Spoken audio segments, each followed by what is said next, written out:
Good evening. Thank you for joining us. We are going to present It Takes a Village, Normalizing the Act of Seeking Help. I appreciate all of you joining us today on your busy schedule.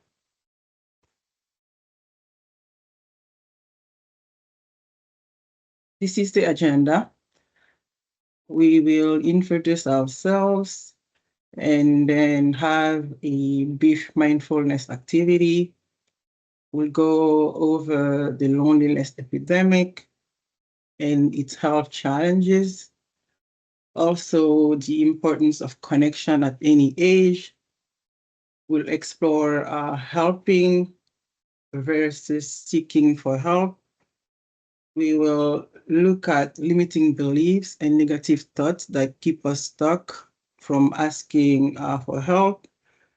We'll question old beliefs. We will also replace them with new positive ones. We'll also share how to intentionally seek out meaningful relationships that can advantage your health overall.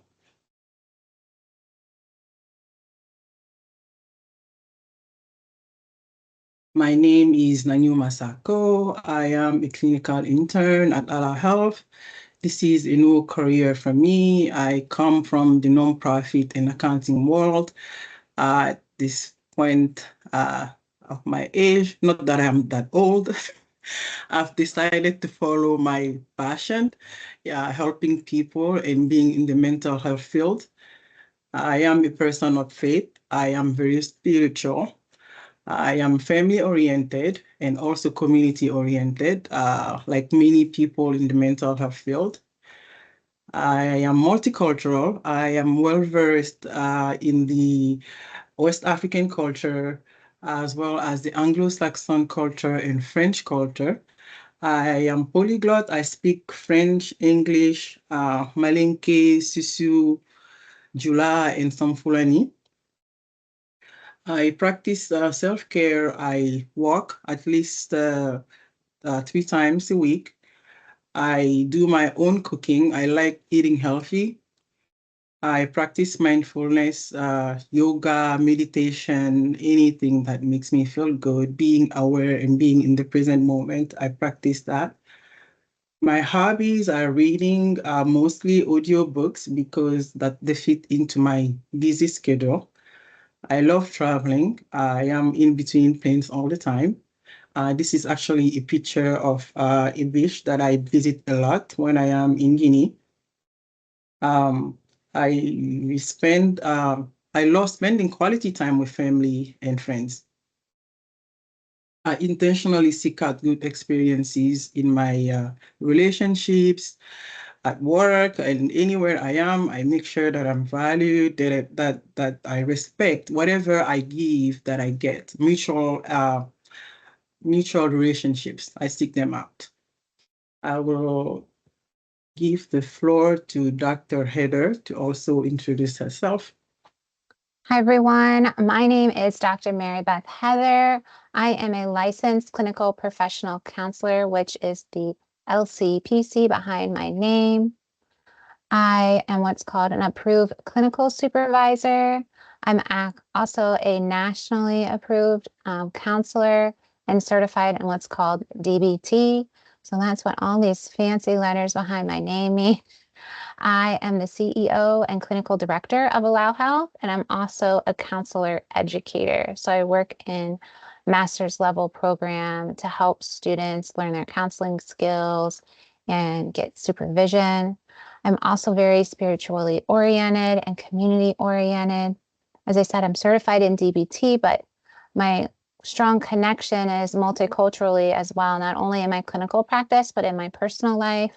My husband is from India, so we have some crossover here with Noma and I, as we have all these different cultures in our lives, right? We're surrounded by many different languages every day, unlike maybe some other folks. For self-care, I love walking my sweet little fur baby. You see him over here. His name is Murphy. No, the cat Mel does not come on the walks with us. She does sometimes, but she's not really a fan. If she was outside, she'd just be running around like a wild thing.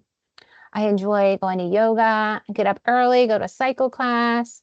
I'm an avid meditator, so I meditate every morning and do my best to get it in at other parts of the day as well to kind of like reset my system during the day.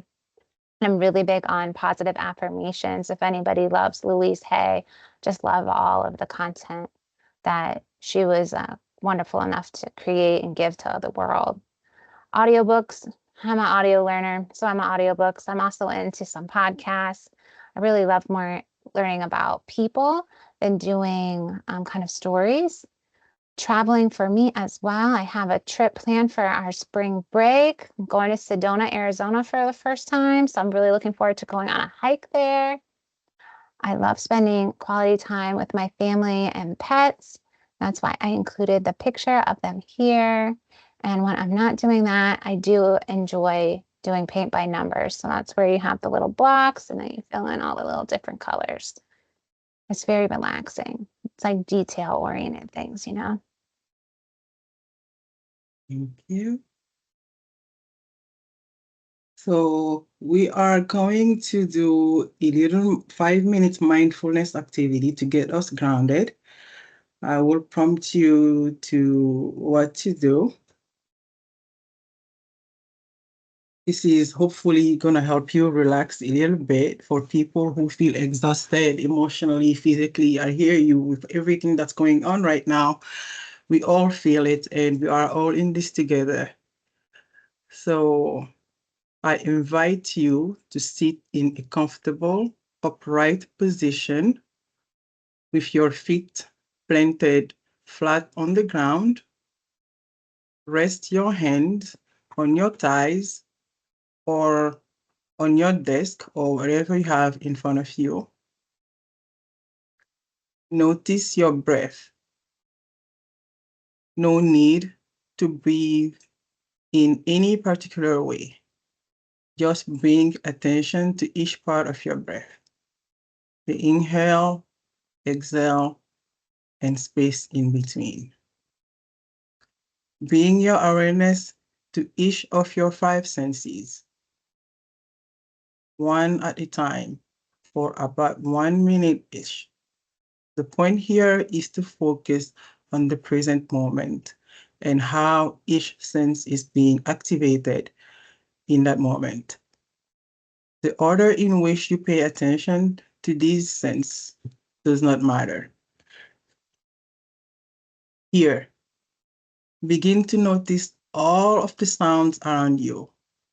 Try not to judge the sounds. Just notice them. They are not good or bad. They just are.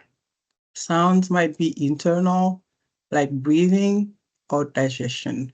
Sounds might be close by or more distant, like the sound of traffic. Are you now hearing more than you were before you started? You may begin to notice subtle sounds you did not hear before. Can you hear them now? Smell.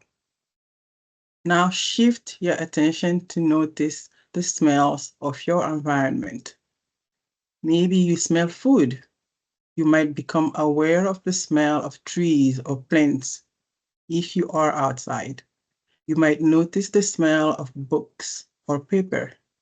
Sometimes closing your eyes can help sharpen your attention.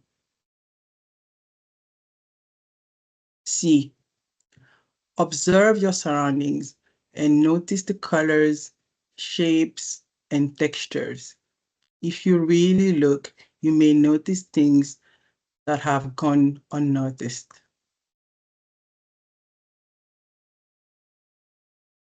Taste. You can do this one even if you have food in your mouth. You may notice an aftertaste of a previous drink or meal. You can just notice your tongue in your mouth, your saliva, and your breath as you exhale. We have taste in our mouth that often go unnoticed.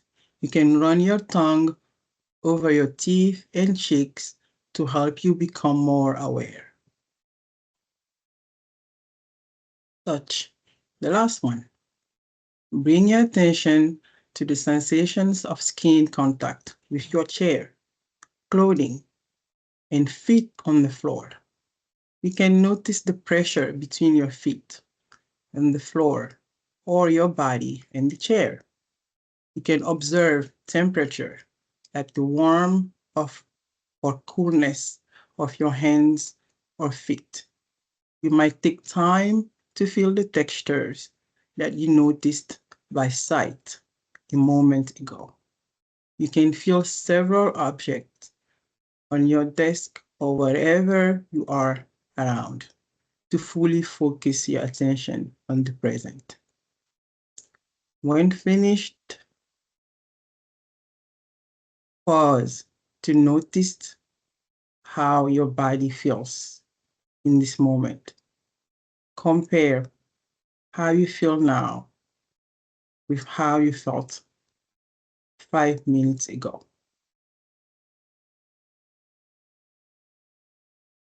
I invite you to come back, and if you wish, you can type in the chat how you felt like before compared to how you feel now. This exercise is to help you get grounded, and whatever was going through your mind or whatever you were going through today, that you can offload yourself of all of that and then just stay in the present moment. We tend to think about several things at the same time. That can be overwhelming. This exercise is to help us single task, focus on one thing at a time. When we are doing one thing, drop everything else and focus on that one thing. That can help us relax and stay present. Okay, I don't see any comments in the chat yet, so I guess everyone is feeling pretty relaxed. I'll take it as that. So we'll move on. So the loneliness epidemic, this one hit us all hard. This was exacerbated by the pandemic, the COVID-19 pandemic. A lot of people went through a lot of mental health challenges during COVID-19, but we did not really need COVID-19 to tell us that a lot of people were already lonely throughout the years. This is something that started little by little. The World Health Organization tells us that 1 in 4 adults feel lonely. That's 33% of the world population. And there are so many people in this world for that. 5 to 15% of adolescents experience loneliness. That's a really big problem because that's when these kids need really socialization to grow, to learn how to carry themselves throughout life. There are many causes to loneliness. Social changes. I remember my grandparents' time, even when I was growing up, we could stand at where I live to see where everybody's house. But when I go back home now, everything is gated. There are things around us. We don't do things in groups anymore. I remember I will come home. I don't like what the food that's there. I just go to the neighbor and eat there and come back home. Now you cannot do that. It's gated and you just can't just show up like that at people's houses anymore. So the social structures have really changed. And we also have environmental changes, technology. Everyone is on their phone. No disrespect, but I bet someone in this group is on their phone right now, scrolling down on something that takes away from social interactions. That we don't know how this is hurting us, but you're gonna find out here how it's affecting your overall health. We have biological changes. There are so many, the advancement of medicine has brought other side effects such as fertility issues like food. A lot of people are not having kids early, or they're not having kids at all, or people are just planning to have smaller families. Psychological changes when people feel less than, or they repress social urges, comparing themselves, all those things we're seeing on social media, people, perfect bodies, perfect life, and everything that's making us repress ourselves or stay away from all that social connection because we feel like that we're not making it like other people are making. Dr. Heather, would you like to add anything here? Yeah, I think it's so complicated, right? You can be conditioned to be lonely. You can have that one event happen, and then all of a sudden, that thing that happened when you're 5 is living with you throughout your whole entire adult life. And it can cause all of these inadequacies, feeling less than, uh, not having those connections, like you were saying. Like people used to really have connections. I know even when I was growing up, kids played outside. You don't see Yeah. that anymore. I'll go to the walk by the kids when I'm walking my dog, and they're like in high school, and all of them are on their phone. And there's like 12 of them. Oh, Yeah. you're missing it. Bus stop time is the best. That's when you get to chit chat and like talk to people. So even when I'm observing it, even when people are in groups, we're still, as you're saying, connected to that technology. Yeah. Thank you for adding that. So loneliness and social isolation go hand to hand. Social isolation is not having relationships, contact with, or support from others. I highlighted support from others because that's the number one medicine, I would say, to a lot of social problems or mental health problems right now. People trying to do it all alone by themselves. Loneliness is the feeling of being alone, disconnected, or not close to others. Loneliness is the social equivalent of physical pain, hunger, and thirst, the pain of social disconnection and the hunger and thirst of social connection motivate the maintenance or forming social connection. We need this to survive.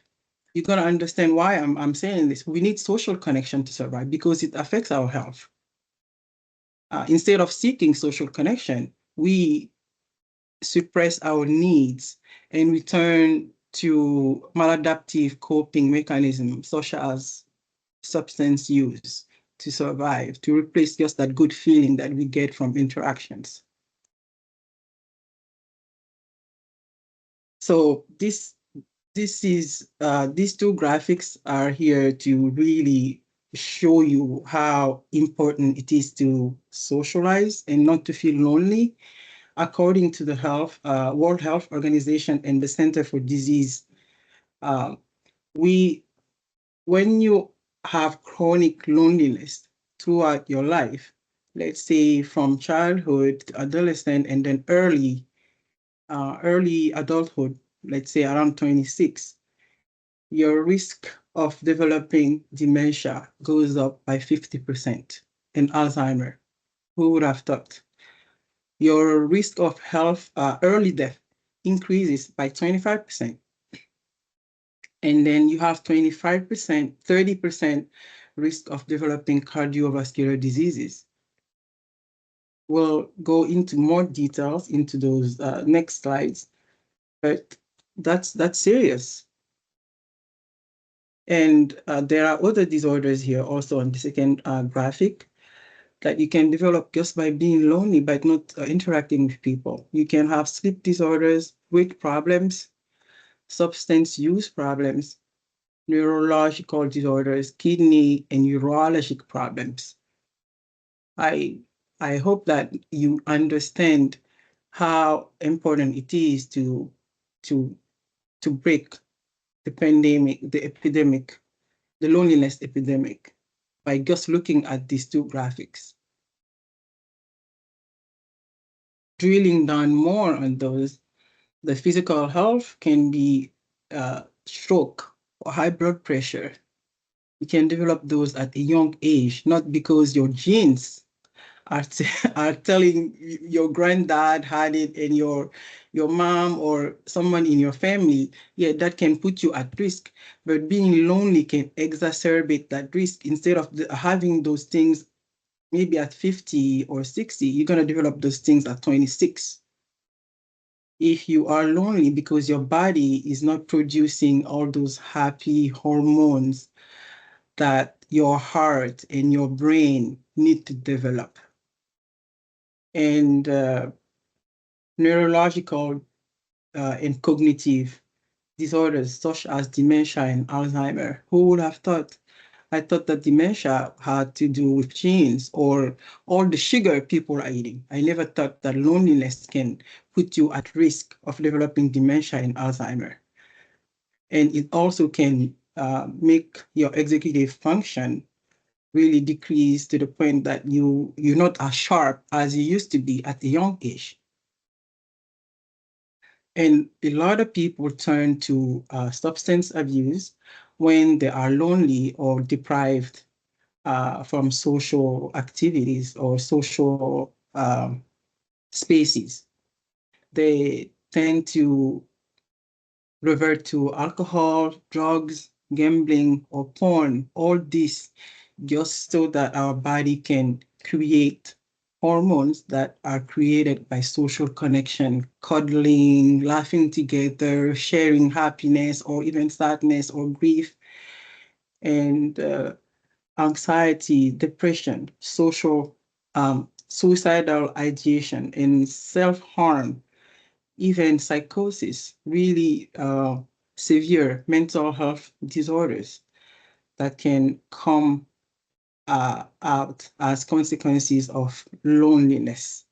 I want Dr. Heather to say something on this one. Dr. Heather, would you like Sure. to add something here? I think it's so complicated, right? Like the chemicals that our brain releases impact how these other aspects of our health respond and are created.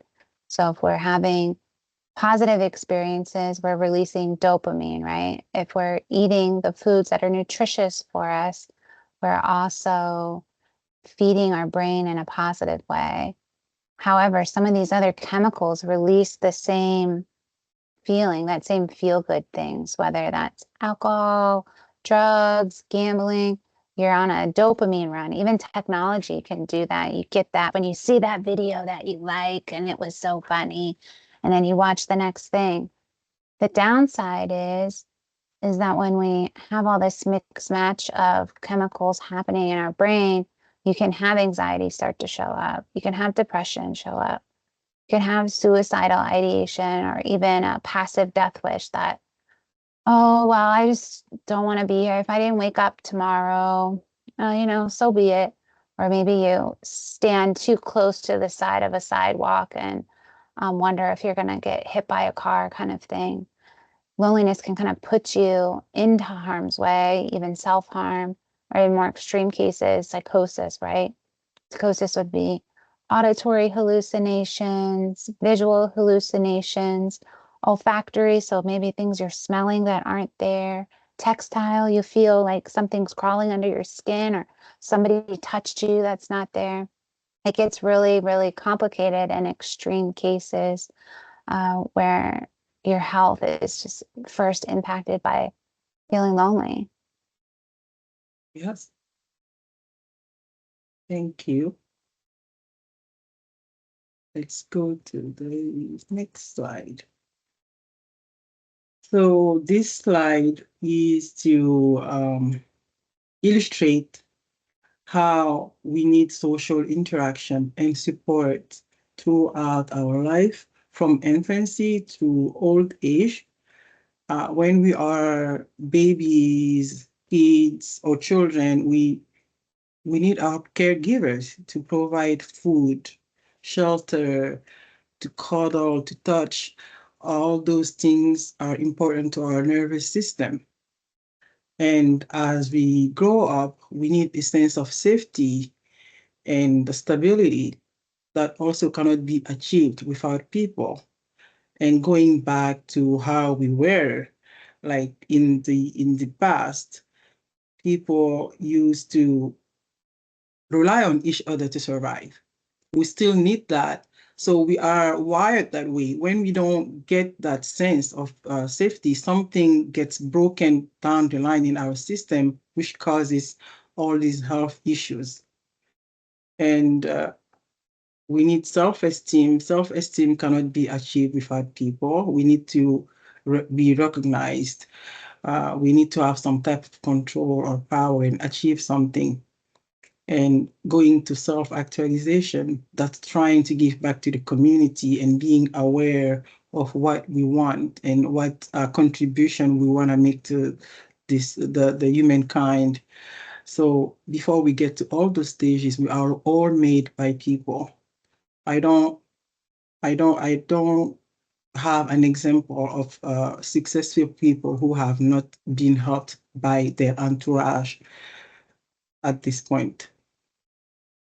Dr. Heather, you want to add something here? Yeah, I think what's interesting about the connection between age is when we look here at Maslow's hierarchy of needs, you can think about infancy starting with this like physiological needs, right? Baby needs food and water and changing and all those things. And then as you move up, you feel like, okay, they're safe, they're feeling loved, having self-esteem.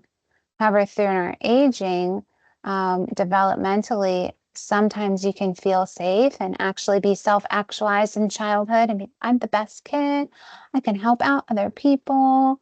I feel creative and I'm growing. And then have some life events happen. And then now you don't feel like you're belonging anymore, right? Yeah. One of these sections of safety could be taken out, right? We were talking about COVID earlier. So many people were feeling really unsafe. Even in older age, these things can happen as well, as many of us are experiencing restructuring here in the United States with so many changes in the federal government right now. You're like, oh, I was totally self-actualized, and now I'm not sure if I have shelter and stability and employment and income. So it can kind of move around. It's not just they all stack on top of each other. Yes.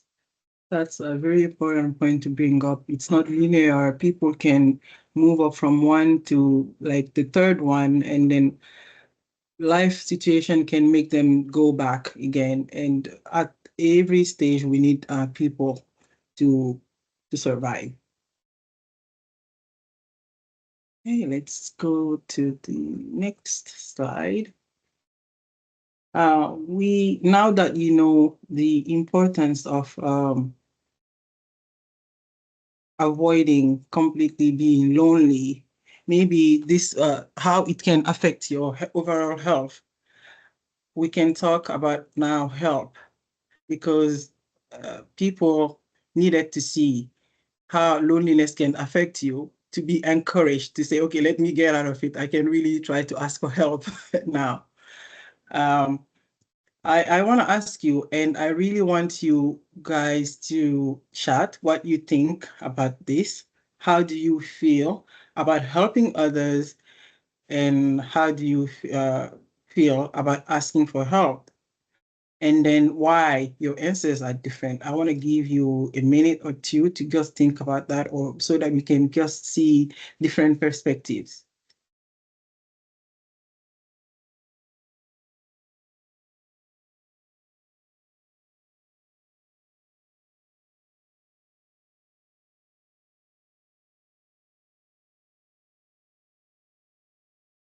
Don't be shy.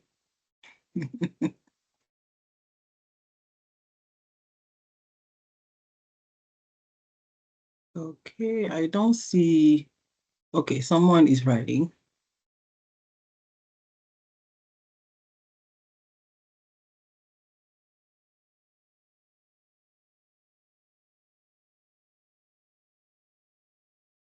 Yes, Fanta is saying that it makes her happy to help others. Yes, it does. Now, how do you feel about asking for help?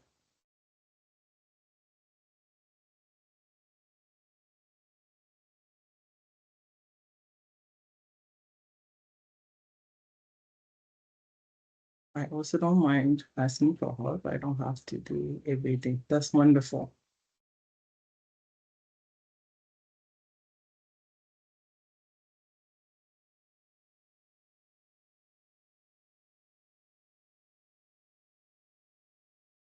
That's a It good depends. perspective. Look at Sylvia. It depends on who the helper is, right? Yes, yes, You don't feel safe, you don't have a rapport, that's not going to be ideal.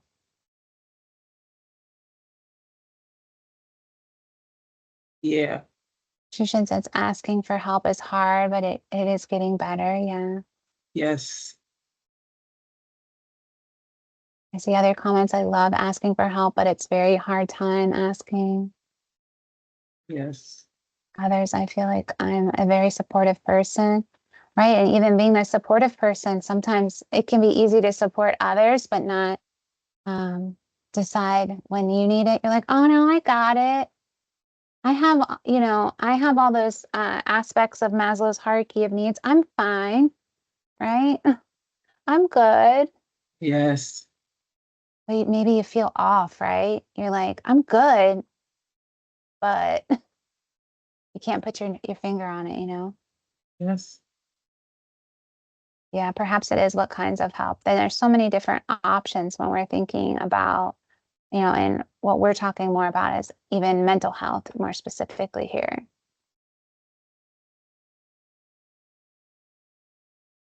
Yeah, it can take the weight off of your shoulders as well. Can leave it in the therapy room, right? I always tell people, just leave it here. I'm shutting it in the computer, right? yeah. A lot of people are told that like you don't need help. You can do it. I have a friend. I have a saying that I have a friend who wants help, but is told she does not need it. Oh, burn, right? Yeah, That's they used to call that the worried well, and I find that to be very condescending personally. So you're telling me that my worries are not valid because I'm pretty good most of the time. I'm well most of the time, right?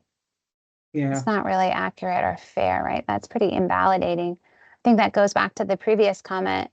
It depends who you're asking for help because you could ask somebody exactly, and then they're like, nah, you're good. exactly, exactly. Yeah. That's the Yeah. the importance of knowing who to ask and having a good circle and being mindful about how Hmm. who to associate with. Definitely. I'm gonna go to the next slide. I think a lot of answers echo back to what we have here. Um, I see that most people, even though some of them are okay asking, they still have reservations about asking for help. Um, most of us have limiting beliefs that keep us stuck from asking for help or reaching out. Limiting beliefs are ideas we pick up, often from things people said or moments when we felt ashamed.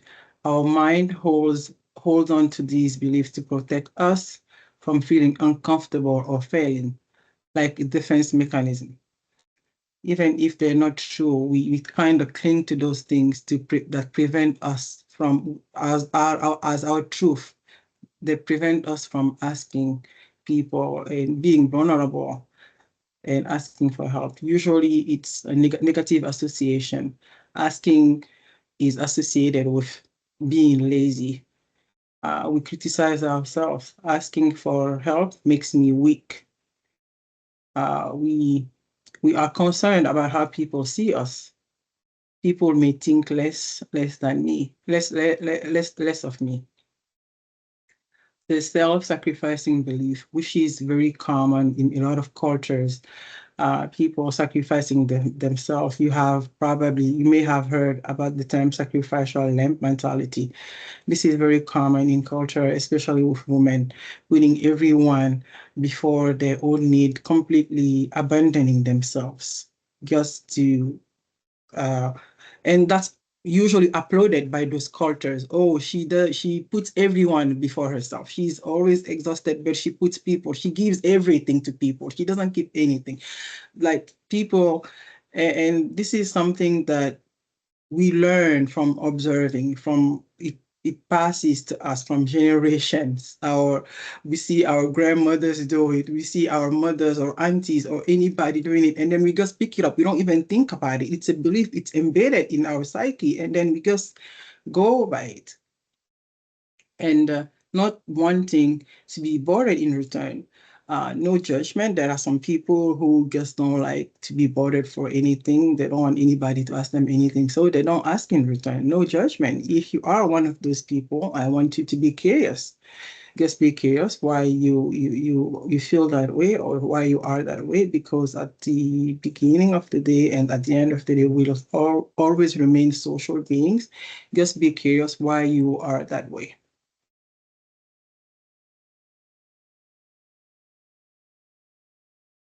So these are questions we can ask. You can ask yourself um, about asking for help. What's the worst? To restructure your mind around it, to make it easier for you to ask for help. What's the worst that can happen if I ask for help? What's the worst that can happen? The worst that can happen, the person is gonna say no, or no, no is the worst that can happen actually. So what's gonna happen to you if they say no? Nothing's gonna happen to you. You're still gonna be you. You're still gonna breathe, and then you just go to the next person and ask and move on. You just know that when you were to your point to people who said it depends who to ask. You know now that that person you're not gonna ask anymore, but there are so many other people that you can ask. And what evidence do I have to ask that asking for help is a sign of weakness? Do you have any evidence that says that asking for help is a weakness? Do you have any evidence? Usually you don't. And so throw that away. That doesn't make you weak at all. What will happen if I embrace asking for help as a way to learn and grow? That's the way. That's the good thing, because no one can do things alone. All successful people, like I already mentioned, need people to make it. So do you. Do I think that people who ask me for help are lazy, or do I think less of them? I saw that all of you said that you don't mind helping people. So why wouldn't you receive that help? Why would people refuse to help you? And will I give advice to my best friend to neglect their own needs or to be a sacrificial lamb? If you have a best friend and then you see her going through, or you see them go through all these things, would you encourage them to neglect themselves, to abandon themselves? Probably not. So why would you do that to yourself? How would I support a family member, a co-worker, or a loved one going through the same thing? So when you answer these questions, I want you to apply the answers to yourself. The same way you will help somebody, I want you to know that somebody also can help you the same way. There is nothing bad in asking for help.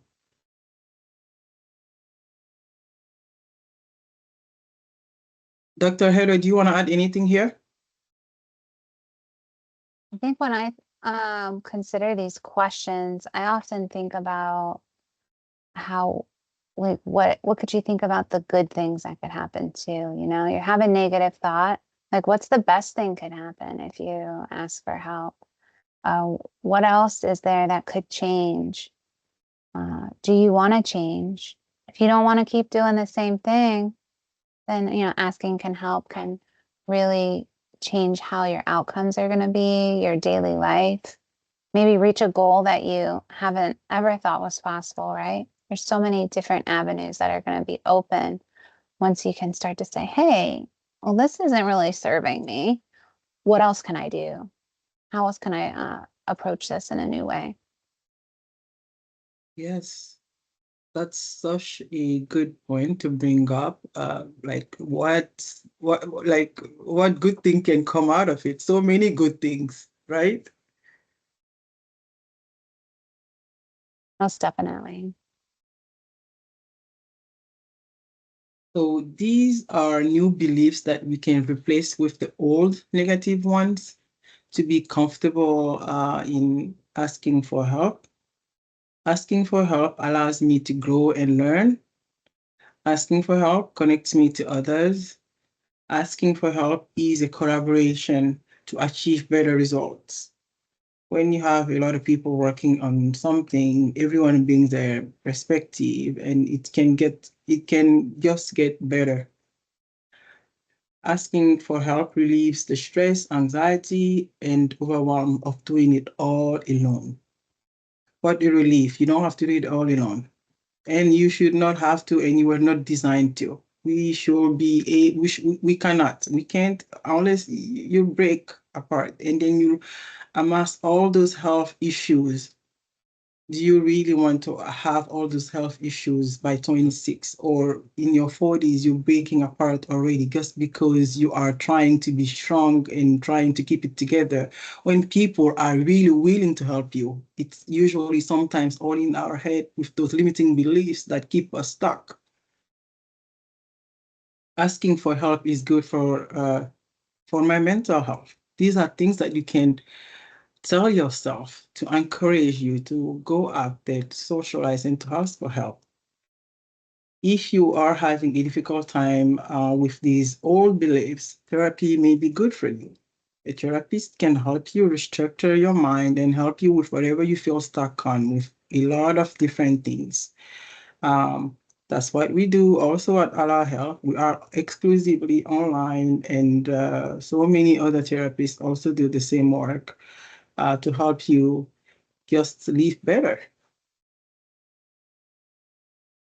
And it can fit your busy schedule anytime, anywhere you are. So these activities help you break the cycle of isolation, which brings the loneliness feeling, getting in touch with yourself, asking yourself activities that you enjoyed doing when you were growing up. It's never too late to start doing them again. What brings you to life? What are you passionate about? Are you practicing self-care? All these things here, uh, you can, there is nothing that you cannot find online. Nowadays, any group that you are interested in, either in person or online, if you're busy, you don't want to drive somewhere, you don't have time to go places. You can do it where you are. You get off work and you join this group. If it's yoga, you do yoga online with a group of people. If it is meditation, you do it online. If it is therapy or a social group, just sit down and talk. Mothers supporting each other, or adolescent or kids. Anything you want, it's available online to do. And now, more than ever, with technology, one of the things that technology has helped with is telehealth is here now to help us. And you can access therapy anywhere you are. And that's a really good alternative if you are one of those people who doesn't feel like talking in a group, or you don't want your close one or your friends to know what you're going through. Therapy is a confidential way to sit down and then just talk and process whatever that you're going through. And that's the same as the social interaction you will have with somebody else that you don't want to confide in. You will release your stress hormones and then create that connection with the therapist. And I'm gonna let Dr. Heather conclude for us. All right, everybody, as we're wrapping up, I'd just like to think about the importance of connection overall. As you see here on the slide, we're talking about forms of self-care, having our wellness in check, right? Are you both seeking it, or are you more of a giver? Maybe even noticing which you fall into more. The exchange of support and social interactions is so key, right? It's going to stimulate those hormones, those happy things, the dopamine. It's going to like nourish our nervous system. So we're going to feel better. For those who like smartwatches or any type of sleep hygiene kind of information, it'll help lower your resting heart rate. It'll help you have more REM sleep, more deep sleep, as well as just promote overall health and well-being. So we're hopeful that you're going to take away from this free event that connecting with community is important. It does take a village, right? We're not alone. The human experience is about connection. And at Allow Health, we're also here to help you with that and to understand that process too. Yes. And those who of you joined after we went over what loneliness can do to your heart and bring cardiovascular diseases. So it can bring high blood pressure, strokes, anything of that nature. And it can also bring cause dementia and Alzheimer's. And in addition to all the mental health issues. I hope that this information that we share with you is really eye-opening, because I don't think I would have known this info if I were not in the mental health field. I had an idea about how loneliness can affect mental health, but knowing that it can also affect your physical health, your heart, these hormones are not just helping your brain stay healthy, it's helping your heart stay healthy. There are examples that even when you Google that, you can see babies who were thought of having like serious conditions survived just because their parents were holding them on their naked body touch to touch, how they will just get better. People wouldn't understand what happened. And older people who are socializing more live longer. So we're not asking you to go out there and be like with people all the time or always be in community, but have this meaningful relationship. Loneliness is different for everyone. Some people could be with people all the time, but they still feel lonely inside because the meaningful relationship they're seeking is not there. Or it could be longing for something that you used to do when you were little, in a cultural context, but you're not getting that where you are now. So there are communities you can reach out to that share the same culture or that practice the same kind of things, where you can get that connection. And all you have to do is ask. All you have to do is ask. If you sit down and not think about it, you're not going to find out anything. But if you ask, do not be afraid to ask for help. Do not be afraid to ask for information. Once you ask, you get it. Mental health professionals are a good resource because we have a lot of information. I am new to the game, but I have a lot of support in the game. Dr. Heather is here, full of info, helping people all over the place. So seek out for help. It's a human right. It's a human need, and do not be ashamed of it.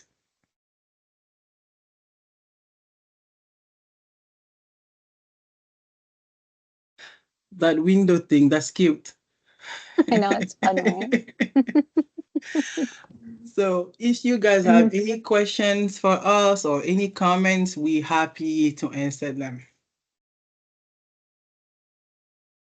Yeah, you all are welcome. Thank you for your positive support in the chat box. I know, right? It does sound so simple. However, we all have those barriers in our mind. Whether you heard that expression, the worried well, or you're told to keep up your bootstraps, oh, that's no big deal. You've been through worse, right? Well, sometimes that you've been through worse, by the time you get to the next thing, you're so lonely and exhausted. You just don't know what to do. Yeah, we really have to be mindful with loneliness, because especially holiday times, we hear so many people taking their lives because they feel lonely. Yes. It's a Yes. serious, it's serious. People have serious mental illness because they Hmm. feel lonely and they turn to really toxic ways that Mm. create other mental health problems that We have could a have been deep dive prevented. question here. Do you see this Uh, one? How much, in your opinion, have smartphones increased isolation? Ooh, loaded question. When I'm thinking about increase, I'm thinking about what I shared earlier about seeing like the teenagers just like on the at the bus stop, not even talking to each other, right? It just made me think about when I was younger. I was like, we were all, giving each other a hard time, sharing music ideas, talking, right? And they do keep you from having those little interactions. Even think as an adult, you would bring a book back in the day, maybe to wait at a doctor's office, and you might chat with somebody. You might make a friend in the waiting room. And now it's like, no, at least in the United States, I find it's like, don't talk to me. I might be in the same room as you, but I don't want to talk to you. But definitely, I'm not sure of the percentage. That would be something. I bet there's some statistics out there somewhere on data usage, and it's increased for sure. What are you thinking about smartphones and isolation? it has it has a lot of impact, Yeah. like huge impact. When we didn't have smartphones, like I don't think even I didn't hear anybody talk about being lonely at that time because kids, Hmm. when they don't have these things, they go out, they seek out that social connection Yeah, when they don't have technology with them. for But when sure. they do, they just stick with it. My boys, like when you give them their Nintendo Switch or PlayStation, they can stay on it all day unless I tell them to stop. So Yeah. it's a big component of the loneliness thing. Although it's COVID-19 that made it like uh, pushed it into our faces, like this is a problem, Hmm. guys. But Yeah, it's been going on for a while, and it's a big problem. definitely is. I see we have some more comments coming in.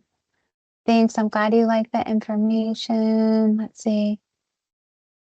Yes, the connection Yes, between smartphones and social media, they do. People do really yes. lose their sense of awareness and self. They can't internally regulate. They're always looking for external validation. You can't say, I'm smart. You have to have somebody else say that you're smart or you're pretty or you're successful, right? We've all had really awesome successes in Yeah, life. yeah. Yeah. Even us as adults, people, I don't know where I read this or saw this, people go on vacation and with their spouses or their partner, and they come back not happy, feeling lonely still. Oh, we just went on Yeah. vacation, but you were on your phone the whole time. We couldn't even connect. You were connected to other things, Hmm. but not me. So it can be it, it really can be a big problem. There is I think research that shows that even when you Yeah, have your phone in a meeting and then you have it up here, like where people see the screen, it takes away from the effectiveness of the communication. it uh, does. that's each time I go into a meeting, I make sure my phone is face down because I don't even want to be tempted to be looking at it each time it shines or a little thing Okay. comes around because it takes away from your attention to the person that you're talking to. It does. It does replace the human interactions, as our last comment is in here. Well, as we are reaching our time here for our event, thank you all for attending. We appreciate you joining and supporting our webinar series, and look out for the next one coming in March as well. So thank you so much. Thank you so much. I'm so grateful that you guys all made it, and thank you from the bottom of our hearts. We really appreciate your presence.